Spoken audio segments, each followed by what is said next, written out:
मैं गुजारिश कर रहा था जनाब स्पीकर कि इंतहाई नामसाद हालात में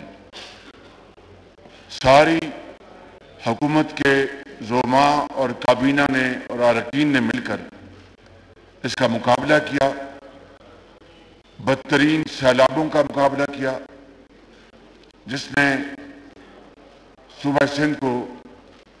बेपनाह नुकसान पहुंचाया, बलूचिस्तान को, केपी में और पंजाब के बाज़ हिस्सों में। उससे पहले IMF के साथ जो पिछली हुकूमत ने मुआहदा किया था उसको तार तार कर दिया गया और पाकिस्तान का वक़ार और पाकिस्तान के एतमाद को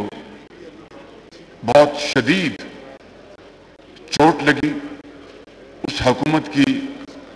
इस बदतरीन बदअहदी और गफलत की बिना पर और खारजी महाज पर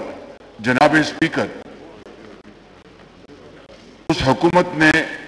हमारे दोस्त ममालिक और बरादर ममालिक के साथ ताल्लुकात को बुरी तरह मजरू किया और जिसकी बिना पर पाकिस्तान की मुश्किलात में बेपनाह इजाफा हो गया। साइफर का जो झूठ पर मबनी ड्रामा उसने